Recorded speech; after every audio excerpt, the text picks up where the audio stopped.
Hello and welcome to In Conversation with the history holders of the American Dance Therapy Association, a project made possible by the Marian Chace Foundation. My name is Dr. Jacelyn Biondo.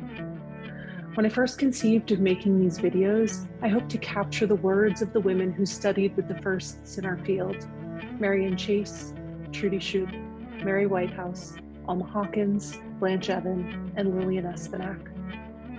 What culminated in the process was an opportunity to have these women share their stories and their memories in their own words, and to capture these parts of history for future generations.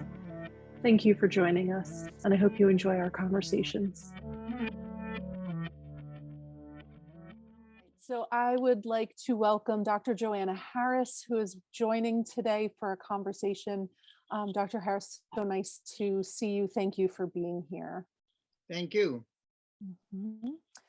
So to start off the conversation, if you could just share a little bit about with whom and where you studied dance therapy.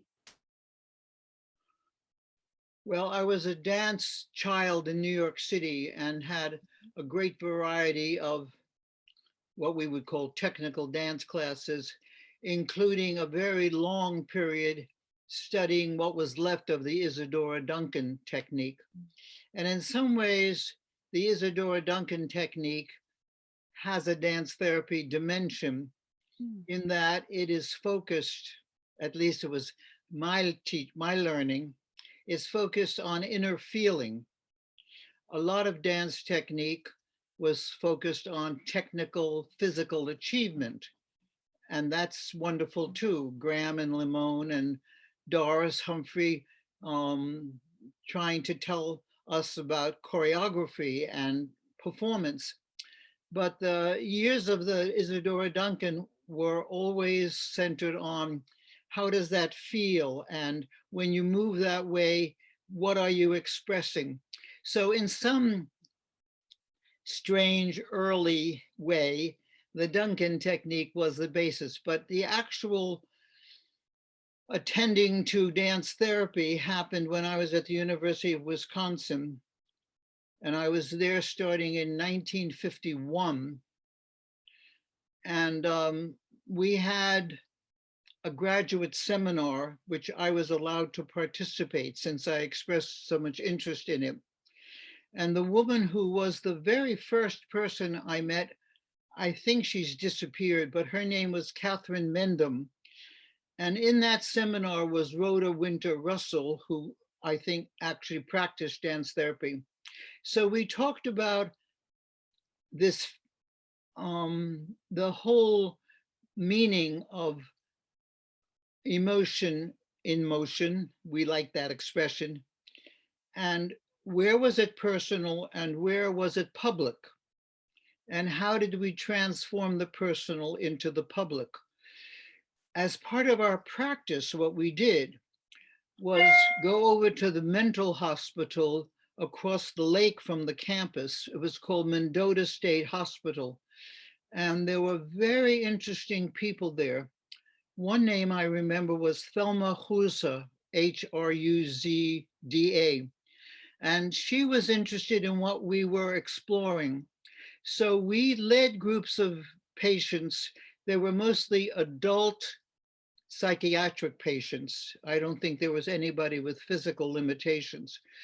And with them, we did the usual kind of moving in a circle and some improvisation.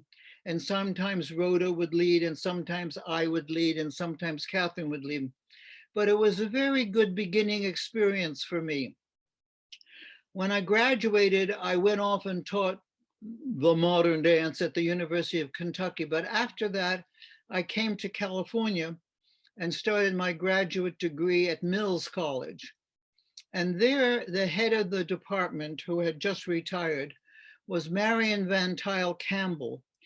Her husband was a psychiatrist at the Langley Porter Neuropsychiatric Institute here in San Francisco. So it was time for me, I felt, to continue this dance therapy exploration, because at that point, I really was not aware of the Dance Therapy Association, except with some contact with Mimi Roskenberger. And I'm not exactly sure when ADTA was started, but I went to Langley Porter, which is it's just the research institute. And I worked with autistic children for several years. My horror was that they were in straitjackets because the psychiatrists were afraid of them because they would bite and kick. I said, they're children and children need movement. And we're going to take off the straitjackets. And with the help of very many occupational therapists, I was able to do some very good work, I think, with those children. The children moved on to Napa State Hospital because they were no longer research creatures. They were now patients. And for years, I brought people up to Napa State to help me with the children. And again, we just did basic children's dance activities and tried to tell the staff what we had observed. So that's my long lead into my work in dance therapy up to that point. I would love to hear a little bit about your experience studying under Mary Whitehouse. I didn't study under Mary Whitehouse. Mary Whitehouse was a friend who came to San Francisco in a wheelchair and lived on top of one of the hills, very inaccessible. And I was concerned because she had one person who she was in contact with, and that was her daughter, who would come down occasionally from Oregon to see her. And I decided that I wanted to get to know her because very few people drove up that steep hill, parked in that difficult driveway, and went up all those stairs to see Mary. So Mary and I had conversations. I didn't feel I wanted to be her student because in some ways at that point, I was a colleague. You know, I had done years of teaching. I had done work in both group and individual dance therapy. So I wanted to hear from her what she wanted to tell us. I sent several of my students to her to work with her on individual therapy, and there are one or two who might be interesting to talk to about that experience. But finally, I asked her daughter if she would come to my classes. At that point, I was teaching dance therapy to pretty experienced group at Lone Mountain College.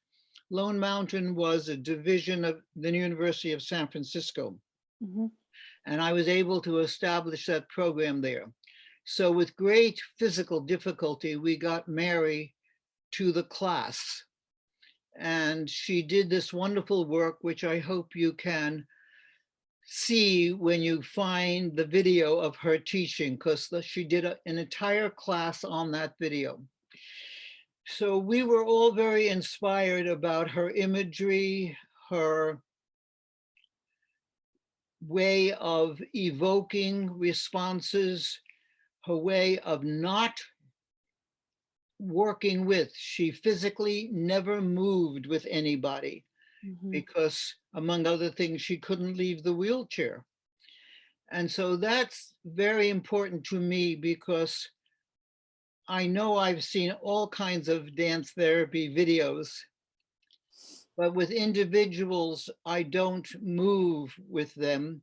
I try to evoke their responses without them modeling or imitating my dance movement, because that's what I really learned from Mary, that if you evoke responses and then you give them back with very sensitive responses, for example, describing what they did, not what you did with them, then you get a more personal dimension. But that's individual therapy. And with the group, Again, Mary worked with imagery and moments of time to reflect on what she gave.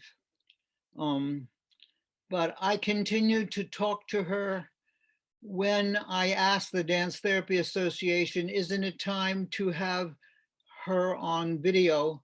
I made this video of her work. But I was never her student. I was her colleague, her admirer, and I think in some ways her sponsor for the time she was here.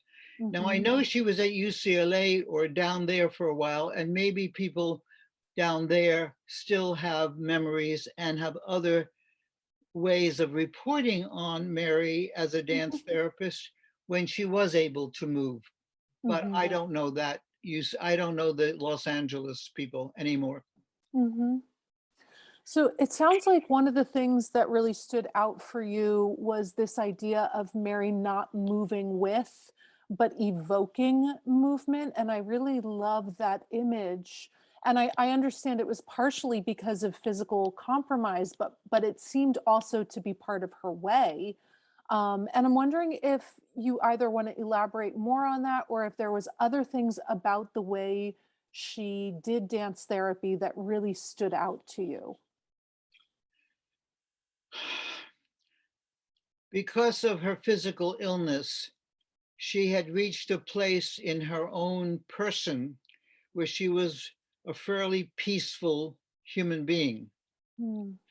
And I think when you're a peaceful human being, you accept more than you push. You take in perhaps more than you can give out. Maybe that's energy. Maybe it's a certain internal decision about one's dimension. But because she could absorb and had such, I guess the technical term would be movement observation, but not in any Irmgard Bertiniev kind of way. Personal observation as a human being sensitive to others, and especially a human being as Mary was, who had danced a great deal. I believe she had done her work over in Europe in the Wigman school, not with Mary Wigman herself. That was very early, but I think at the Wigman school, she did that early Wigman dancing, which most of us in America have not experienced unless we worked with Wigman's student, Hanya Holm. I happen to have worked with Hanya Holm, and I happen to have worked with Louise Klepper, who was at Wisconsin. So I did have a little bit of that German dance experience. One of the things is the repetition of movement. We tend to do movement once or twice or three times, and then we go on to the next movement because we're tired or the muscles ache. But with Mary and the German dance movement, you did the same thing over and over and over again until kinesthetically you really knew what it was. So I think that was one of Mary's attributes. She did not impose her physical being on anybody. They respected her voice, which was quiet and simple. And she made room for them to find what it was she suggested. There was no right, and again, there was no right way, there was no wrong way. And as she said at the end of this wonderful session, you see, whatever you did, that was from you. So that's my case with Mary. And I just admire the fact, because as a New York dance kid, I was probably very overactive. But after I worked with Mary and learned from her, not so much as a student, but as a model, when I did individual dance therapy, I tried never to move with the person unless they asked me to join them. That's different. When they need that support, then that's valid. But otherwise, I hope that they will be comfortable moving alone with my sincere suggestions. Mm. It sounds like it really provides a sense of agency for the person who's moving. Right. Now, Yeah. it's not something I think can be done in the psychiatric hospital setting, where Mm-hmm. you have much more, as far as I know, you have much more dependency on direction, organization, Mm-hmm. and just focus. Mm-hmm. But for the individual who is coming for individual dance therapy, I have found it a very meaningful way to. And in my dance classes, especially with the older adults, I always make sure that they have at least 20 minutes or a half an hour where they can do their own improvisation within the limits of the space and the other people, but they can do their own dance improvisation where they find a way that they like to move and they can move and they find something for themselves. Mm-hmm. So I've always included that in regular dance technique classes. Mm-hmm. So I'm going to backtrack a little bit and ask, what was it that drew you into the field of dance therapy and becoming a dance therapist? As I said, I think it was the fact that at the University of Wisconsin, Miss Dobler, Margaret Dobler, whose name I'm sure people know, had gone to New York and did not find any of the dance in her day, which was the 1930s. She found that it was so directed from outside. And she felt that the dancers in those days, and probably still today in technical performing dance, were making little copies of themselves. I always remember the films that came out of the Graham studio where everybody had a very similar shoulder gesture, which went back to Martha's body. So Miss Dobler and less Louise Klepper, but Miss Dobler, our first 2 years with her studying, we really never did, quote, technique per se. Many of us went out of the university into the community to do our dance technique. But she was always, her classes were always movement exploration. And out of that movement exploration came some very good discussions about how things felt and why you chose that. And so I began to see that the therapeutic dimension was there in movement. And then in my senior year, as I said, when we finally took that work over to the mental hospital with the encouragement of this Dr. Cruz, I began to realize that it was something I could do and in many ways had good preparation for. Mm. So when I came to the West Coast, I began to find out where I could practice. And then Mimi Roskenberger encouraged me to join the Dance Therapy Association. Because again, I had been out of the New York for a long time and I didn't know that the organization had begun. So in time, with the work I was doing at Napa State Hospital, and then after with personal individuals, I began to earn the right to become a DTR.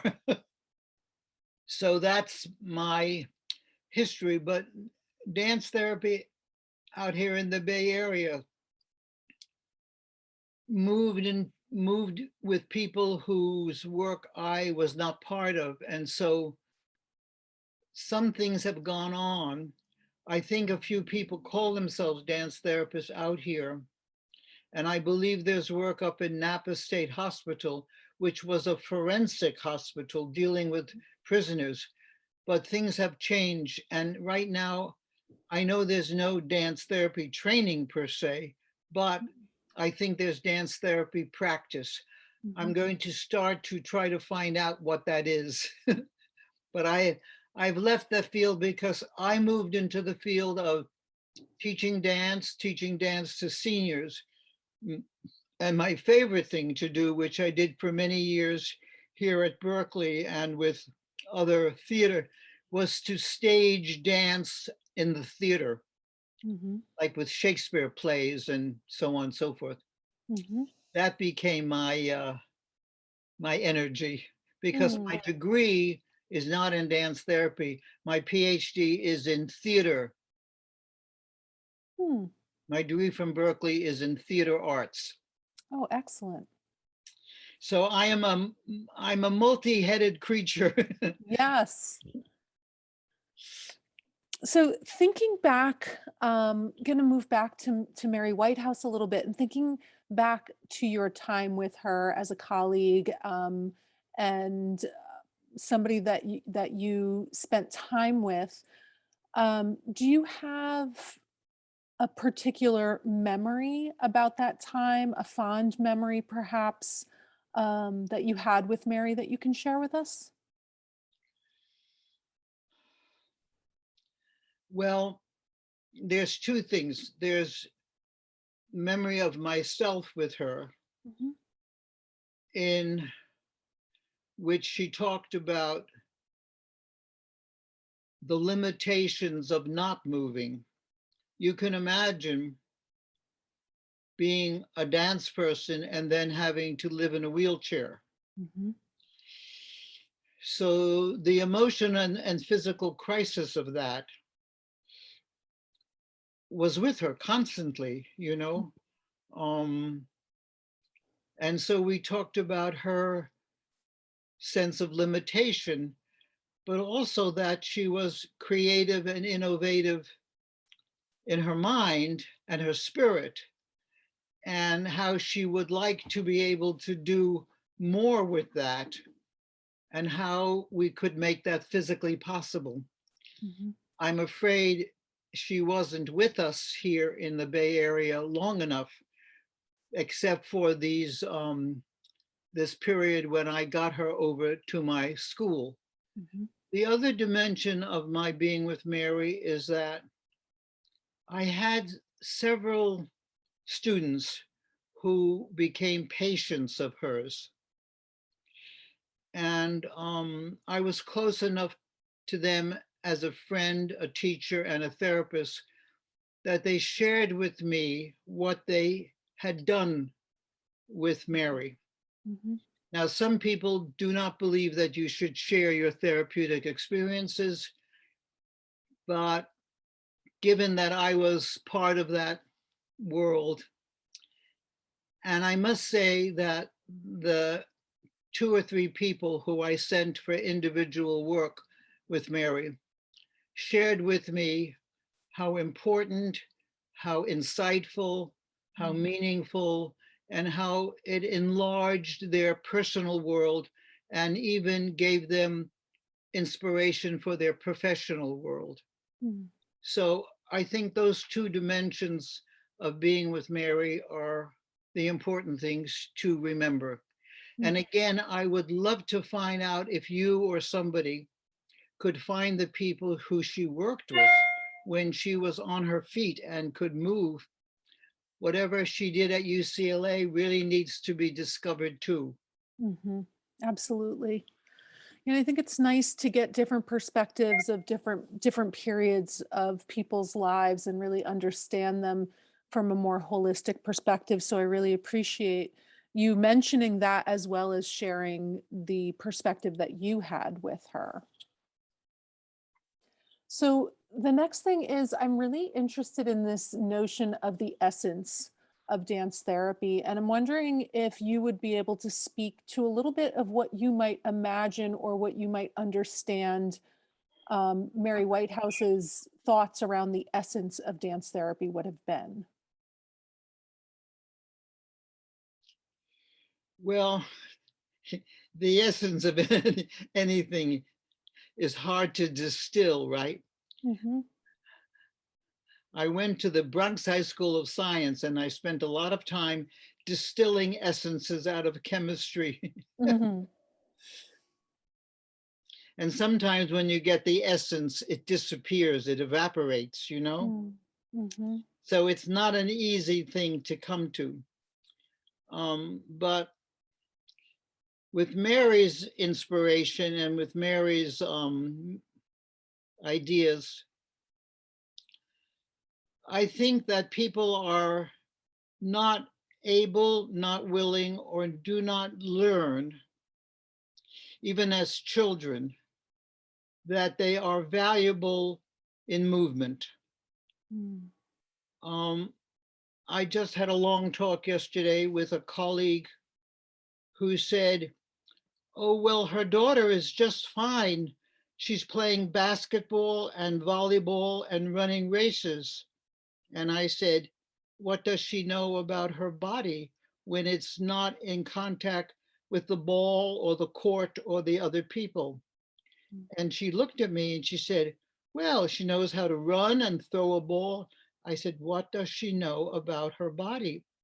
And the question kind of surprised her, because we do all these lovely external activities and kids need them. But I find very few, neither parents nor therapists nor doctors ever ask, how did that movement feel? What did it make you realize? Did it make you realize anything? Were you frightened by feeling that? Did you delight in doing that? Would you like to do it again? Make it bigger, stronger? All of those are the questions, I think, which should be essential to dance therapy. Though sometimes we can't do that because the patients haven't learned or are not capable of doing internal exploration. But that to me is where dance therapy should be, rather than correcting movement or modeling movement after a leader or being part of a group. All of that is wonderful and in its time is correct for that group, for that therapeutic situation. But the essence, since you want essence, is personal awareness through movement and kinesthetic perception. Mm-hmm. Yeah, I think it's really important that you pointed out that we don't provide that opportunity or language for children, right? To just check in with their bodies and have a relationship with their bodies. And so to really put that at the forefront of the work is a really right, because we're so busy given what television and everything else tells us that we have to look a certain way, dress a certain way, move a certain way, and confess to our limitations all the time. Oh, well, I can't do that because I'm not big or strong, or I'm too little, and so on and so forth. And that's what we get from children. Mm-hmm. And that's the way to prevent them from ever getting those dimensions into their lives, mm-hmm. as well as the emotional satisfaction of knowing that perhaps there's more there than they've ever been allowed to believe. So thinking back to your own work, Joanna, I'm wondering if there is a particular patient experience that was really meaningful for you that you can share. And it could be more than one. People often have so many that pop right into their minds. Well, you have to protect your patients and your experiences. It was I once had a woman who worked with me. I was very fond of her. She was a very expansive, generous person. And I found out very gently that she had once been a nun. So she was caught between that isolation and internal work that being a nun demands, and the next steps in her life where she was married and a mother. So I don't have to elaborate, but I can tell you there was a great deal of conflict and confusion in many ways with her physical being in terms of what was allowable to express, how much should she share with me, how comforted she was in even asking the questions.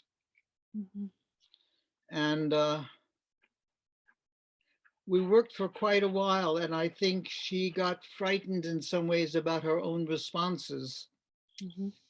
But my physical, visual memory is that even though I had a wonderful large studio, she remained usually in one corner of the studio when she moved, because that was safer than the expansion she wanted, but during those months, she could not achieve. So that's, I think, a very interesting problem. And I don't know that, except for very long-term therapy on many levels, that she could solve that problem totally. Yeah. That's the kind of thing we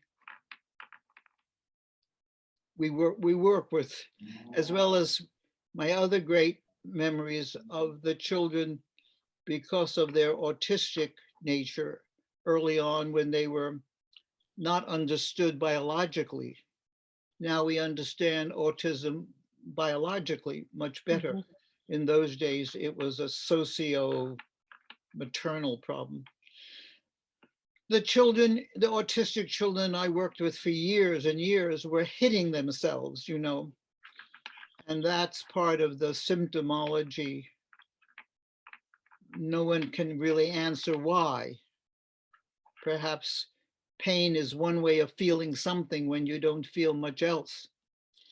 Anyhow, I think because I had a very good group of young people who came with me, who eventually became students, and then some of them became dance therapists, we were able to work with the children, hold them, which was allowable, dance with them, and give them space and physical activities.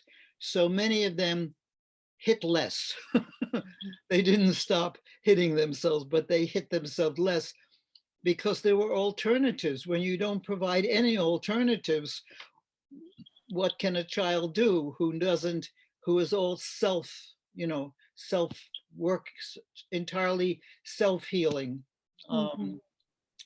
One of the girls in that group in Napa in the early days actually managed to leave the group, become a child in an assisted family, and move out of the hospital. So, sometimes things work. I also imagine you mentioned earlier about, and perhaps this was off camera, but about the children who had autism were in straitjackets in the facility, and then when you're working with them, you took them out, right?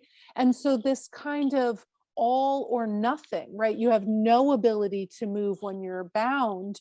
And then when you're let out, you have all of this ability to move. And then a behavior like hitting makes sense because it's kind of on the other end of the spectrum. Right. Right. It's self-initiated. So, well, you see, autism has taken years, and I still think we don't, I think more or less it is defined now as a biological problem in development. But in those days, the poor psychiatrists who had been through their Freudian training, and I have nothing against Mr. Freud. I read his works all the time, and I enjoy even his biography is a delight. They all felt that these children were bound by their mothers. And so they isolated them from their mothers, which of course was no help at all. But the reason they were in straitjackets was because the doctors themselves, especially the young interns, did not want to be kicked or hit or bitten. And so I'm afraid there's a Yiddish word called chutzpah, and I think I took the chutzpah of being naive and bold and coming from a different place and talking to this hospital staff about not putting young children 4, 5, and 6 into straitjackets, because hadn't they ever taken a course in child development, and didn't they understand what the developing body needed in terms of stretching, trying, facilitating joint action? And I think a few of them began to understand. So that's the work we have to do as dance therapists, because too much of the public and also the professional world still does not understand what the dancing body learns, both in skill, expression, collaboration with other people. You can't run around the room and bang into other people because it's dangerous. And when we dance, we learn something about not hitting each other. And so I had to do all of that. The ABC of movement and the ABC of physical growth. But that's what our work is, isn't it? Yes. Because people have laughed at me a great deal. You mean you dance and you're dance and be happy? Is that your motto? Dance until very recently has been humiliated, and to this day it's not even respected as an art form. When I see the list at universities of what they're being taught, only very recently has dance been listed as a fine art. Usually it's some kind of extraneous addition to physical education. And I had to teach in physical education for a very long time here at Berkeley, and partly because Miss Dobler, that was where she had her placement. So when I had to leave Berkeley, I was told, and this is the best rejection I ever got. She said, "Your work is too creative and too professional. We are a recreational department here in PE, so you have to stop teaching." And that's a very interesting dimension, isn't it? That you can't make the dancers you're working with creative and professional because it's just a recreational activity. So look at the New York Times every day. See where dance is now, in the last couple of years, beginning to have its own writing. But we almost have nobody here in the Bay Area who's writing. They assign the dance activities to someone in theater, and sometimes even back in sports. And those are some of the burdens I have carried for the last 50 years in the dance world. Absolutely. So thinking about all of your history and the knowledge that you've accrued over your lifetime, and knowing about dance therapy and knowing how things are shifting and have been shifting, what about your understanding or knowledge about dance therapy would you like to see carried into the future of the practice? Well, I still would like dance therapists to do more dancing for themselves. I know that there's a requirement that they have dance classes, but I often think they give them up soon. And there is nothing like dancing your whole life. And one of my students in my class is 97.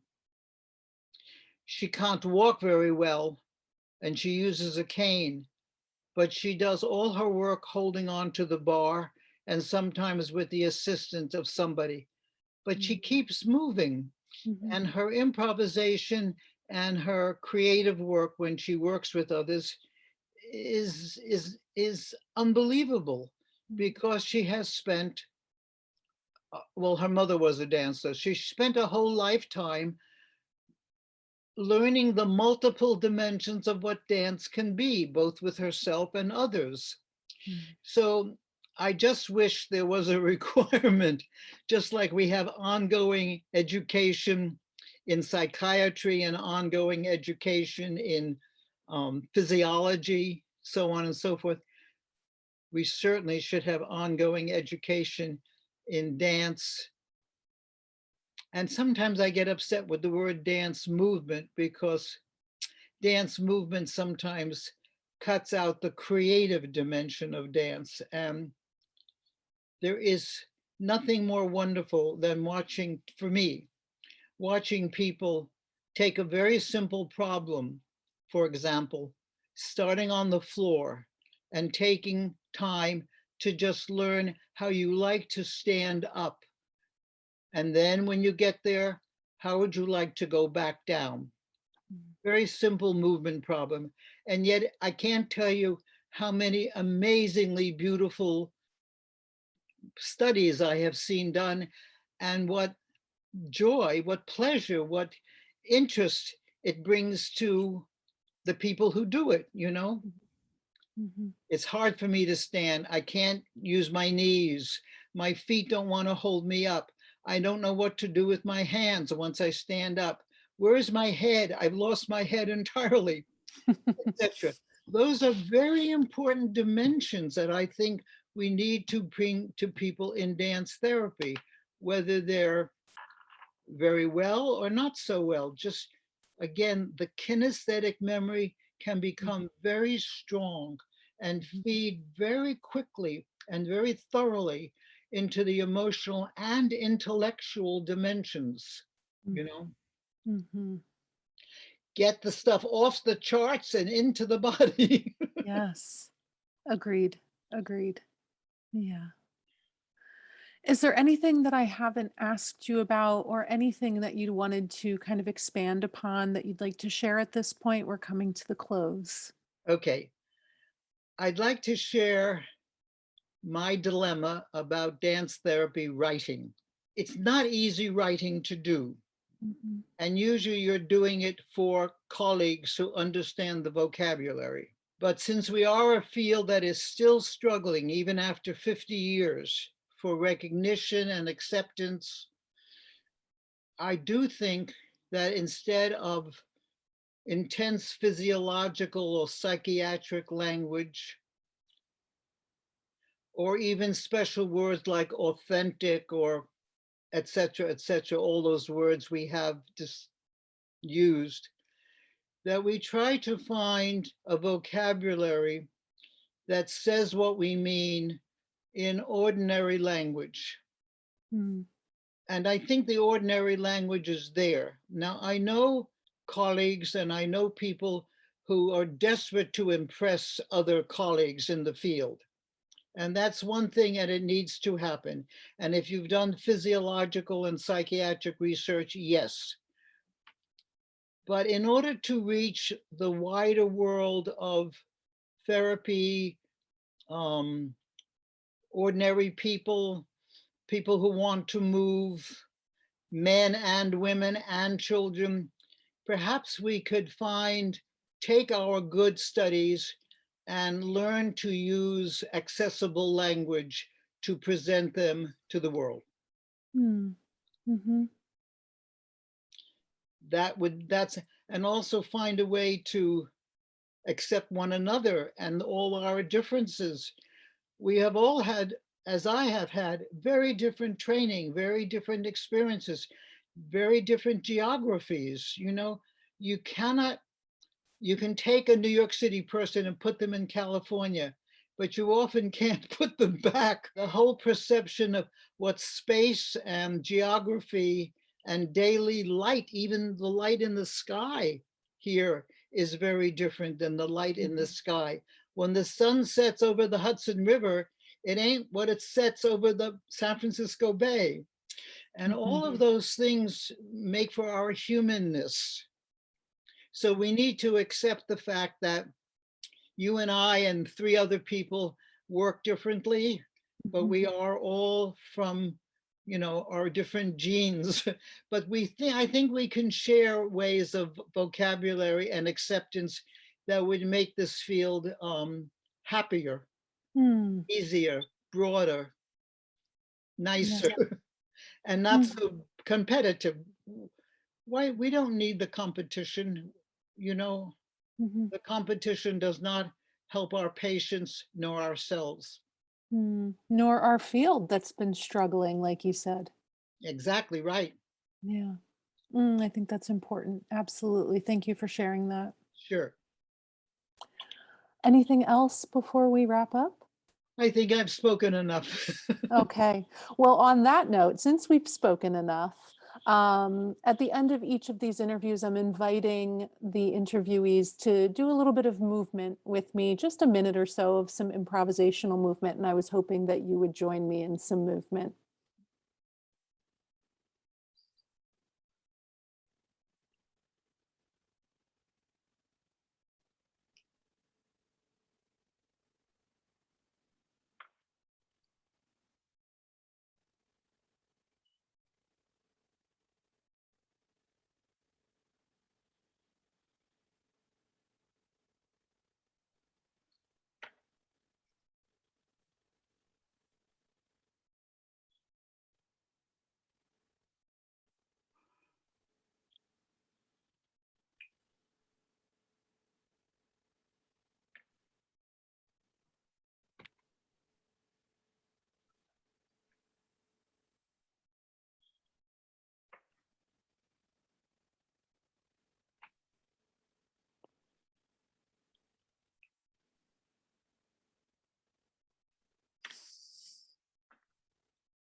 It's my daily practice.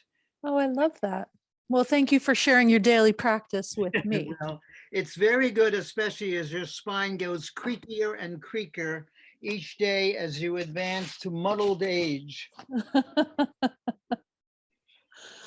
Okay. Well, as we wrap up our time, Dr. Joanna Harris, I just want to thank you so very much for talking with me, for moving with me, and for having this experience with us. So thank you so much. It's been a Thank you. pleasure.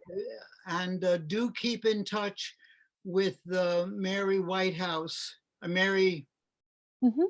yes, with the Mary Whitehouse search, because I think it will, I know you're reading it backwards on the Mhm. screen, but it will be extremely valuable, I think, for everybody to watch Mary leading my group and to get to hear even the sound of her voice. That's another thing we haven't even spoken of.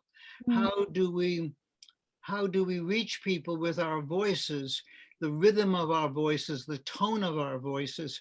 Mary was very important with that. She understood a limited amount of words, choosing the words carefully. Mm. And then finally, she always said, when she's watched people move, she said, "You see, that's from you." Thank Mhm. you. Thank you so much.